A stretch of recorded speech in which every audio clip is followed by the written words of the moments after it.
berkebutuhan khusus, tapi anak berkemampuan khusus. Nah, saat ini kita panggil Yasmin Ajahra, juga anak berkemampuan khusus. Saya baru sadar bahwa ternyata tangga itu memang harus disiapkan untuk anak berkemampuan khusus. Dulu ketika membangun ini saya berpikir, buat siapa kalau misalnya tangga itu agak didatarkan, toh di sini tidak ada yang memiliki kebutuhan khusus seperti Yasmin. Tapi ternyata hari ini kita butuh tangga seperti itu. Mudah-mudahan nanti bisa kita ubah. Dan ayahnya Pak Alfa, silakan kembali. Ada Yasmin mau diperkasa gitu.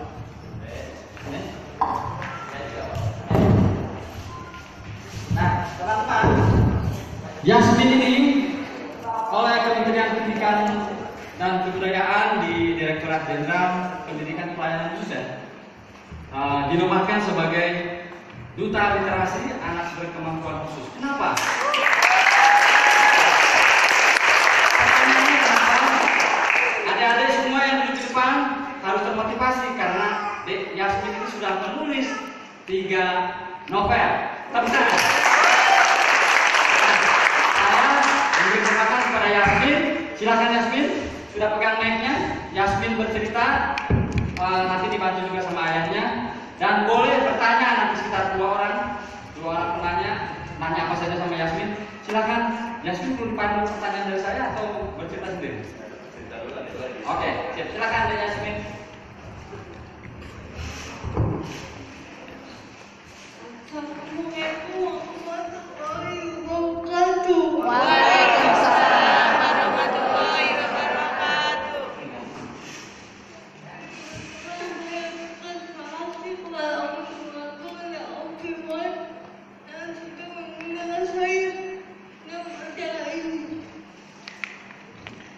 Ucapkan terima kasih kepada Om Bulagung dan Om Firman yang sudah mengundang saya di acara ini. Mungkin saya akan menceritakan pengalaman saya menulis. Pengalaman saya menulis diawali kegiatan yaitu menunggu. Pada saya tiba di Belanda, saya harus menunggu beberapa waktu untuk bisa masuk sekolah. Dan akhirnya saya mendorong saya untuk menulis. Kegiatan menulis saya, proses kreatif saya dimulai ketika saya mengikuti ayah saya ke negeri Belanda. Pada saat itu sedang tugas belajar, saya harus sekolah, tapi saya harus menunggu agak lama karena ada proses yang harus dilalui. Yang saya di Indonesia melalui Skype, melalui Yahoo Messenger mendorong saya untuk menulis sambil menunggu saya masuk sekolah. Awalnya saya kenapa harus menulis? Kenapa nggak yang lain aja? Saya membaca lalu menjadi. Apakah saya bisa menuliskan buku? Dan pertanyaan serius. Setelah lulus pertama saya lebih. Jadi saya awalnya agak ragu apakah saya bisa menulis, tapi ternyata saya terus menulis walaupun saya sudah tidak menunggu lagi sekolah. Saya terus menulis sambil saya berkegiatan sekolah sampai ternyata akhirnya buku diari saya, pengalaman-pengalaman pribadi saya diterbitkan menjadi satu buah buku novel yang pertama, itu judulnya My Story in Holland, diterbitkan oleh Bukan ini. Nah, ini buku yang ketiga yang ada di kita. Ketika saya kembali ke tanah air, saya menulis From Holland with Love. From Holland. Mungkin Anda bertanya bagaimana cara membuatnya, mengetiknya bagaimana Yasmin? Apa pakai teknologi? Iya, bukan teknologi enggak. Saya yang pakai laptop saya karena kebetulan saya nggak bisa nulis tangan. Kebetulan saya tidak bisa menulis dengan tangan, jadi saya menulis dengan bantuan laptop. Laptop ya. Jadi masih bisa mengetik ya? Bisa. Masih bisa mengetik. Berapa lama satu novel? Tergantung tiga sih, paling lama setahun. Setahun? Paling lama. Oh, paling lama setahun. Masya Allah. Paling lama setahun, paling cepat? Paling cepat. 6 bulan. Paling cepat 6 bulan. Ya. 3 buah novel yang dibuat ini berdasarkan pengalaman-pengalaman pribadi Yasmin ketika pada saat itu mengikuti orang tuanya di negeri Belanda. Itu berdasarkan pengalaman pribadi dari buku diari. Sekarang Yasmin sedang menulis lagi ya? Sekarang saya lagi mencoba menemukan puisi yang saya tahu pikir bisa dibukukan. Sekarang saya sedang menulis, kalau yang sebelumnya berdasarkan pengalaman pribadi, buku yang keempat ini novel fiksi. Novel fiksi. Ya, Sudah berapa halaman? Sudah berapa halaman? Berapa bab? 4. Ya. Nah, boleh nanya nggak? Ya, Kita silakan. buka kesempatannya. Ya. Yasmin siapnya dan nanya ya. Ada yang bertanya? 2 penanya. 1, 2. Oke ya. Silakan boleh bersuara keras ya. Assalamualaikum warahmatullahi wabarakatuh. Waalaikumsalam. Perkenalkan, nama saya Samsu Rijal. Saya ingin bertanya kepada Kak Yasmin, apakah Kak Yasmin mempunyai inspirasi? Inspirasi itu siapa dan kenapa? Terima kasih. Siapa inspiratornya? Terima kasih. Saya pertama saya yang selalu mendorong saya menulis, dan inspirasi yang kedua itu adalah saya yang selalu menjawab pertanyaan saya seputar penulisan. Yang pertama adalah dari eyang saya yang mendorong, yang kedua adalah dari ayah saya yang selalu menjawab seputar kepenulisan. Oke, sip. Udah ya, terjawab ya. Satu lagi silakan yang di depan. Ya. Assalamualaikum warahmatullahi wabarakatuh.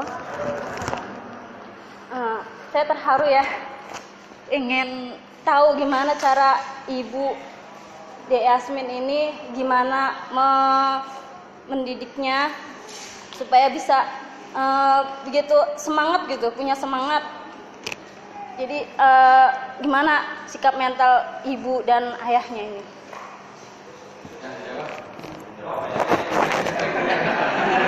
Jadi Bapak Ibu sekalian, Ibunya di depan. Iya, pengen tahu ibu. ya sini kalau mau jadi kami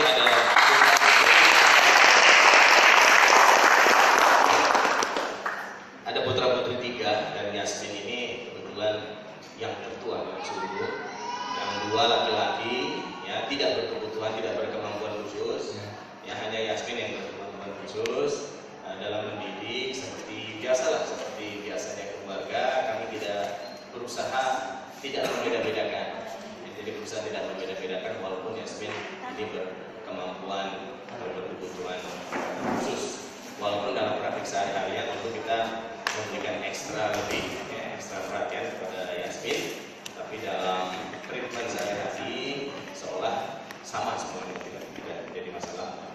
Mungkin dari mamanya. Terima kasih. Pada umumnya ibu-ibu begitu mendapatkan anak dengan berkebutuhan khusus agak sedikit down ya, atau mungkin bertanya-tanya kenapa saya, kenapa bukan orang lain. Nah kebetulan pada waktu itu saya sudah cukup siap dan sudah cukup banyak pengetahuan tentang hal-hal yang kemungkinan akan terjadi gitu ya, bahwa anak adalah sebuah amanah dan kita tidak bisa memilih, bukan amanah seperti apa yang akan diberikan kepada kita. Baik anaknya juga tidak bisa memilih ibu seperti apa yang dia akan dapatkan. Jadi kita sama-sama berdua berdiskusi setelah besar gitu ya, berdiskusi untuk menerima keadaan masing-masing dan berusaha untuk fokus pada kelebihan tanpa terbebani oleh satu kekurangan. Alhamdulillah Yasmin itu anak yang baik sekali. Jadi dari awal dia tuh tidak menyalahkan Sang Pencipta, kenapa saya mendapatkan begini dan adiknya tidak. Walaupun itu ada di dalam benak pertanyaan, dalam benak pikiran dia. Tapi dia alhamdulillah tidak menyalahkan hal itu. Gitu. Kita yakin nanti suatu saat kita akan berdua akan sempurna. Terima kasih. Yasmin ini waktu di negeri Belanda nih yang mengingatkan saya sholat subuh, Yasmin. Oh gitu. Oke Pak Albani sekarang staf khusus kementerian. Staf khusus menteri ya. Oke teman-teman, kasih aplaus buat Yasmin. Saya ada satu, saya ingin menyampaikan sesuatu. Jika di luar negeri misalnya, yang paling terdekat saja di Singapura misalnya, orang-orang berkebutuhan khusus dengan sepatu dengan kursi roda tidak pernah takut jalan kemanapun, termasuk juga orang yang memiliki kekurangan di mata atau tunanetra. Jadi ini PR besar kita. Saya pernah mengalami satu peristiwa di Malang, ada perempuan luntur memakai kursi roda, lalu dia mengadu ke saya, dia mengatakan begini, Golagong, saya diterima bekerja di sebuah perusahaan, tapi saya disuruh di lantai 3 dan tidak ada lift. Ketika saya mengutarakan keberatan berkantor di lantai 3, pemilik perusahaan hanya mengatakan silakan cari solusi sendiri. Selama 3 bulan dia menyewa seorang asisten, selalu di pangku. Setiap kerja di pangku, kemudian selama 3 bulan dia baru sadar dia menjadi tontonan orang-orang di kantor itu. Lalu dia mengundurkan diri dan di perusahaan itu kalimat terakhir yang dia terima, kenapa nggak dari dulu mengundurkan dirinya? Nah, hal-hal itu sebetulnya jadi PR besar. Ketika saya mengadukan hal ini ke institusi saya waktu itu jadi wartawan, kami berdiskusi satu yang kami sepakati, nanti kita tunggu presiden yang memiliki kekurangan. Dan ketika Gus Dur jadi presiden, kemudian Gus Dur mengeluarkan beberapa kebijakan, tapi sampai hari ini belum sempurna. Hanya saja kita sudah melihat di mal-mal sudah ada trek untuk orang-orang berkebutuhan khusus, terutama untuk kursi roda. Nah, hari ini sengaja kita sisipkan momen tadi agar ketika kita pulang kita bisa menulis di status, menulis di Instagram bahwa sebetulnya kita harus memperhatikan itu seperti juga gerakan feminisme. Bagaimana perempuan meminta kesetaraan, kita juga harus membantu orang-orang berkebutuhan khusus atau berkemampuan khusus untuk mendapatkan hak-hak publiknya. Terima kasih dari saya kembalikan ke Assalamualaikum warahmatullahi wabarakatuh.